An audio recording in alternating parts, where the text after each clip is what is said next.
얼마 전 아까 한 오후 2시 조금 넘었을 때였나요? 그때 그 국민의힘 의원총회 이후에 지금 속보가 하나 떴더라고요. 어제 의원총회를 진행했을 때 당론 결정을 못했던 이 사안이 오늘 드디어 당론을 표명하는 결과가 나왔습니다. 권성동 원내대표가 자체 특검법을 발의하겠다. 이제 내란죄 특검에 대한 이야기인 것 같은데 어제였습니다. 어저께 그 국민의힘 의원총회에서는 내란죄 특검은 협상의 대상이라기보다는 좀 막아야 하는 대상이다라는 스탠스를 서 있는 의원들도 많았기 때문에 결론을 내지 않았었는데 오늘 드디어 결과가 나왔습니다.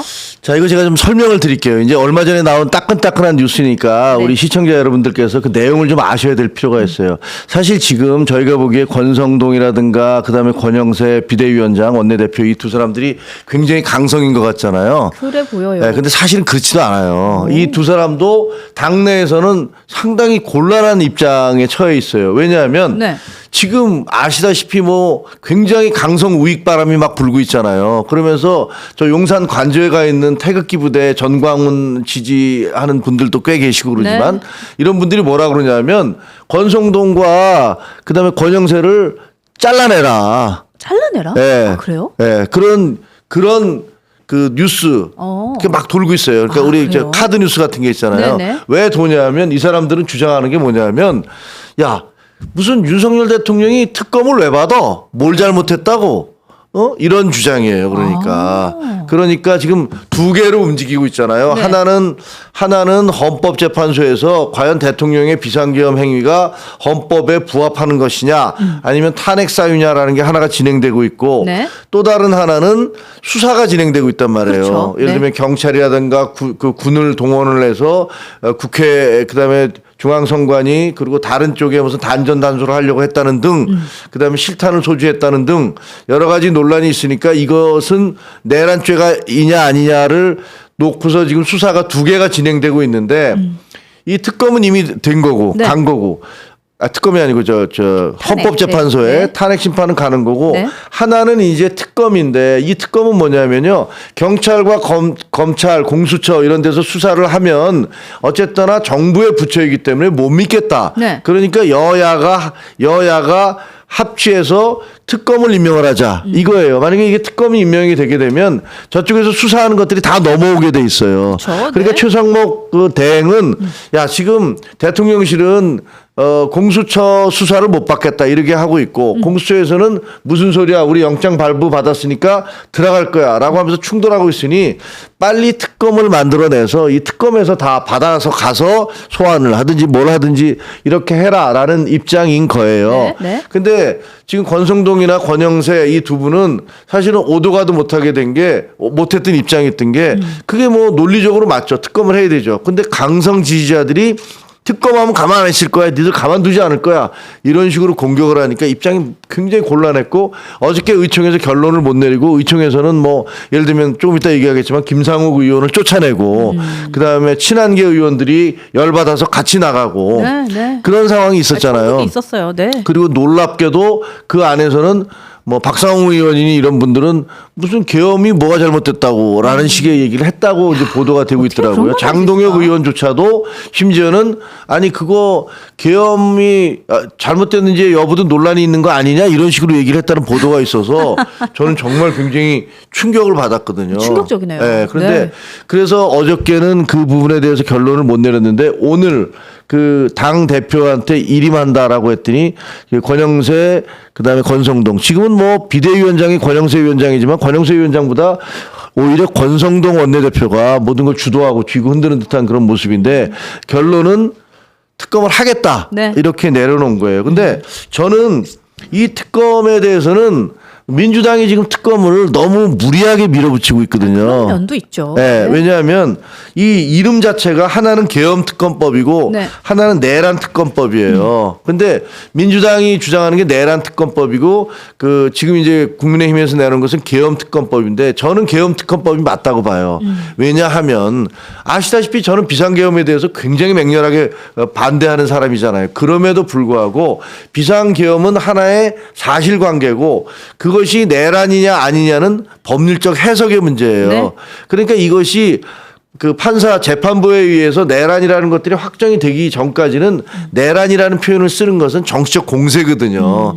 근데 이거는 민주당 의원들도 일부 인정을 하더라고요. 아이, 그거 뭐 하려고 그렇게 미리 내란이라는 걸 박아서 하느냐. 그냥 그 계엄특검법으로 가도 별 문제가 없지 않느냐. 이렇기 때문에 저는 계엄특검법이 맞다고 생각을 하고요. 네.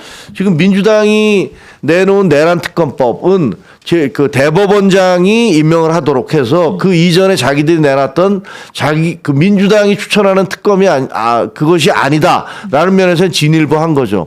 그런데 그 특검법의 내용을 살펴보면 네. 독소 조항이 너무 많아요.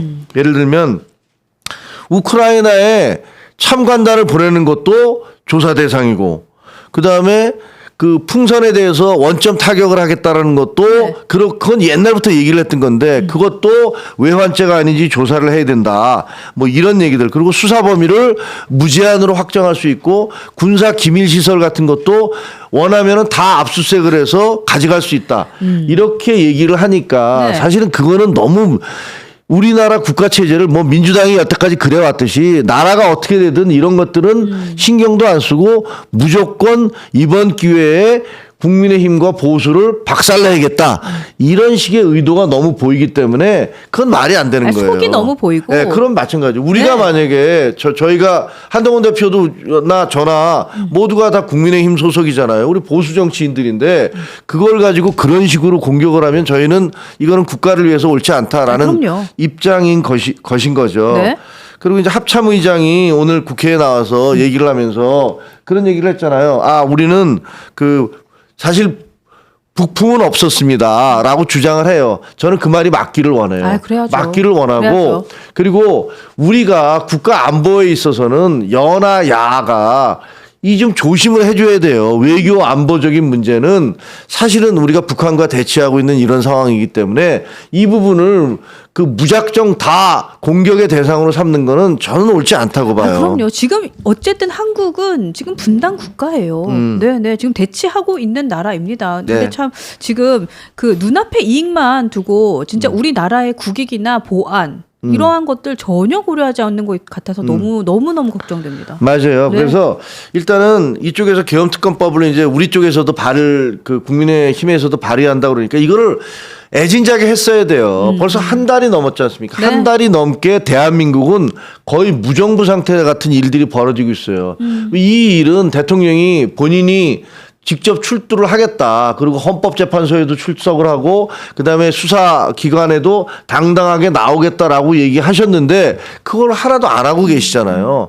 그러니까 우리 양쪽에서 경호처하고 그다음에 공수처하고 맞부딪히고 있는 건데 대통령도 이렇게 어떻게 보면은 고집불통의 모습을 계속 보이고 계신데 마찬가지로 이재명의 민주당도 정말 말도 안 되는 주장을 하면서 그냥 힘으로 밀어붙이려고 하니까 양쪽의 그 극단이 지금 충돌하고 있어서 이 엄동설안의 용산 대통령실 앞에서 탄핵을 찬성하는 사람들과 반대하는 사람들과 이렇게 충돌을 하고 있는 겁니다. 정말 국민들만 불쌍하게 돼 있는 거예요. 어떻게 보면 지도자들이 대한민국을 이끌어갈 대통령과 제1야당 무려 190석이나 되는 막강한 제1야당의 대표 이 두 분 모두가 네. 정말 일반 국민들 상식으로는 이해할 수 없는 그런 충돌을 하고 있는 거라고 보여져요. 그러니까 그러니까 그 두 세력 간에 지금 국가는 어디 있고 국민은 어디 있고 진짜 우리 국익은 어디 있는지 진짜 안 물을 수가 없다라는 생각이 들고 이전에 이제 그런 얘기 하셨어요. 그러니까 저희가 뭐 그 탄핵 반대를 당론으로 이제 내세웠을 때 우리 김종혁 전 최고께서 그 말씀하셨는데 이거 머지않았다. 되게 곤란한 상황은 계속 올 것이다. 진짜 대통령과 선긋기를 하지 않는 것 그리고 탄핵에 대해서 명확한 입장을 표명하지 않는 것 그리고 우리가 이제 그 극우 세력에게 입맛에 맞는 얘기들을 계속 하는 것이 정말 언젠가도 되게 머지않아서 이거 계속해서 발목 잡힌다라는 얘기를 하셨는데 그중 첫 번째가 이거예요 지금. 그럼요. 네. 이제 이게 앞으로 상황이 어떻게 진전될 것이냐 하면요. 이제 앞으로 몇 가지 변수가 있어요. 네. 하나가 이제 체포영장, 용산에 대한 체포영장을 어떻게 집행을 할 것이냐. 이게 집행을 해서 대통령이 나오게 될지 아닐지는 아직까지 잘 모르겠어요. 그렇죠. 네. 이 과정에서 무슨 충돌이 있을지 없을지도 굉장히 걱정스럽게 저희가 지켜보고 있어요. 그렇죠. 네. 네. 그리고 두 번째가 이 수사예요. 수사, 재판. 그러니까 지금 그 군 수뇌부, 계엄에 동원됐던 군 수뇌부하고 그리고 경찰 수뇌부 네. 이런 분들에 대한 재판이 이제 시작된단 말이에요. 그럼 이 재판이 시작되면 여기서 그 증언이 막 나올 거 아닙니까? 대통령으로부터 뭐 문 깨고 들어가라는 그런 얘기를 들었어요. 대통령이 누구누구 체포조를 해서 싹쓸이하라는 이런 얘기를 들었어요. 여러 가지 증언들이 나올 겁니다. 그러면 이게 대통령이 국민들 앞에서 했던 얘기하고 완전히 다른 내용들이 막 나올 거로 보여져요, 지금. 그러니까 진짜 이런 내용 계속 나올 그렇죠. 거예요. 대통령이 네, 예를 네. 들어서 이게 무슨 나는 국가와 민족을 위해서 이 야당을 막고 이 불순 세력들, 친북 세력들을 막기 위해서 나는 계엄을 했어. 네. 라고 주장을 하셨지만 실질적으로 그 이 군 지휘관이라든가 혹은 경찰 지휘관들이 그 법정에 나와서 하는 증언들이 그것과 전혀 다르다라고 하면은 대통령은 상당히 궁지에 몰리실 수 있어요. 그럼요. 그리고 또 세 번째는 저 탄핵 심판이죠. 네. 이 탄핵 심판이 어떻게 진행되냐에 따라서 또 대통령의 입지가 달라질 거여서 앞으로는 이 세 가지를 놓고 이 세 가지 변수에 따라서 전국이 요동을 칠 것이고 거기에 따라서 한동훈 대표는 어떻게 그 앞으로 행동을 할지도 네. 아마 저는 드러날 거라고 생각이 되어져요. 네. 아까 어떤 분이 이런 얘기 하시더라고요. 한동훈 대표 많이 보고 싶으시죠? 누구누구한테 이렇게 물어보더라고요. 왜냐하면 지금 어쨌든 당의 대표로 계셨을 때 이러한 질문 왔을 때 명확하게 답 줄 수 있는 건 한동훈 대표였으니까요. 지금, 네, 맞아요. 네, 지금 원내대표하고 비대위원장 그러니까요. 한동훈 대표 보고 싶으시죠? 라는 말에 그냥 속으로는 끄덕끄덕 하시지 않을까라는 생각 듭니다. 그러니까 아까 어떤 분께서 이제 물어보시잖아요. 지금 대통령이 그동안에 네. 탄핵, 그러니까 자기가 비상계엄을 할 수밖에 없다고 주장했던 사유들이 다 지금 무너지고 있는데 무엇보다도 야당 때문에 못 살겠어서 나는 그 비상계엄을 경고성으로 했다고 그러는데 아까 지금 우리 시청자님께서 지적하시듯이 네. 아니 그러면은 한동훈은 도대체 왜 체포조에 넣었어? 뭐 이렇게 얘기를 하는데 본인은 대통령은 또 나 체포조 얘기한 적 없어라고 얘기하는데 국정원 1차장도 증언하고 있죠. 네. 그다음에 뭐 그 밑에 있던 특전사, 방첩사 이런 사람들 다 지시를 그 증언을 하고 있잖아요. 네, 그러니까 그렇죠. 대통령의 말씀을 믿기가 어렵고 그러니까 야당 때문에 내가 못 견뎌서 경고성으로 비상계엄을 했다는 말은 논리가 안 맞고 그다음에 탄핵을 해서 중앙지검장과 서울중앙지검장 그다음에 감사원장을 탄핵을 해서 내가 계엄을 하게 됐다라고 그 논리도 말이 안 되는 게 어차피 이분들 그 이전에 탄핵했던 수많은 사람들과 마찬가지로 다시 돌아오게 될 것이고 돌아와서 민주당이 얼마나 무리한 탄핵을 했는지만 보여주게 될 거 아니에요. 그렇죠. 그리고 세 번째가 예산 삭감을 해서 내가 어려워서 국정을 운영할 수 없다 그러는데 이것도 말도 안 되는 소리거든요. 왜냐하면 올해 예산은 677조예요. 677조. 근데 그 중에서 삭감된 예산이 4조예요. 4조. 0.6%예요. 아니 그러니까 대한민국의 예산 677조 중에서 4조를 삭감을 했다고 그래서 그게 비상계엄에 무슨 근거가 된다는 건 논리적으로 정말 말이 안 되는 거죠. 왜냐하면 미국 같은 경우는요. 실제로 의회가 그 예산을 동결을 해버려서 그 연방 공무원들이 전부 다 휴가를 가고 이런 사태가 네네네. 셧다운이라고 그러잖아요. 연방 정부가 셧다운 되는 경우도 몇 번이나 있었거든요. 얼마 제가 전에도. 미국 사람한테 그 얘기했더니 미국 애가 그러더라고요. 아니 그런 걸로 계엄을 하면 미국은 벌써 뒤집어져도 뭐 열댓 번 뒤집어졌겠다고 그 얘기를 하더라고요. 말도 안 되는 소리고 선거 부정도 지금 많이 믿고 계세요. 그 시위대에 나가보면 Stop the Steal. 그러니까 표 도둑질 그만해라는 트럼프의 그 얘기를 들고서 Stop the Steal 하잖아요. 근데 처음에 계엄 났을 때 뭐라고 그랬습니까? 짤 돌고 SNS에 돌 때 뭐라고 그랬냐면 윤석열 대통령이 깊은 선관위에 병력을 보낸 건 깊은 뜻이 있었다. 그리고 이제 헌법재판이 시작되면 윤석열 대통령이 부정선거의 증거를 쫙 하고 들이내서 완전히 판을 뒤집어 버릴 것이다. 그런 얘기 했죠. 이런 얘기들이 네. 엄청 돌았어요. 맞아요. 지금 한 달 훨씬 넘었거든요. 이제 한 달 열흘이 됐잖아요. 무슨 증거가 나왔습니까? 없어요. 아무 증거도 없고 옛날에 과거에 지금 이미 돌았던 그 짤들 영상들 짧은 영상들 이미 검찰 수사를 통해서 아무 문제가 없다라는 것들이 확인된 그 영상들만 보이면서 이게 부정선거의 부정선거의 증거다라고 내놓고 있잖아요. 그러니까 이거 전부 다 말이 안 되는 소리예요. 네. 심지어는 요즘은 뭐가 나오는지 아세요? 우리 아마 시청자 여러분들도 보실 거예요. 네. VOA라고 있어요. Voice of America. 네. 미국의 소리 방송이에요. 미국의 소리 방송이 미국에 있는 한국 방송은 아니죠. 미국 방송인데 미국말로 영어로 하는데 한국 소식을 전하는 한국 파트가 있어요. 그러니까 한인들을 위한 미국 방송이네요. 그렇죠. 맞나요? 근데 미국 사람들도 보죠. 한국에 대해서 관심 있는 미국 사람들도 보여요. 영어로 하니까. 네. 근데 우리 지금 그 용산에 가 있는 시위대들이 뭐라 그러냐면요. 야, 이재명을 그 미국 트럼프 대통령이 이렇게 취임하고 나면 이재명을 그 이번에 북한에다가 송금했던 거 있잖아요. 네, 대북 송금. 대북 송금과 네. 관련해서 네. 이게 유엔 결의를 어긴 것이기 때문에 체포해서 미국으로 압송해서 갈 것이다. 이런 주장을 아니 저는 이재명 대표 그렇게 제가 엄청나게 비판했었잖아요. 그러나 이거는 말이 안 되는 거거든요. 주권 국가에서 우리가 무슨 아프리카의 어떤 그죠. CIA가 1950년대 60년대 무슨 뭐 통킹만 사건 벌어져서 거기다가 무슨 CIA가 공작을 해서 잡아오거나 우리가 무슨 빈라덴이나 뭐 이런 것처럼 테러 국가로 지정돼서 혹은 사담 후세인 같은 나라가 아니잖아요. 그렇죠.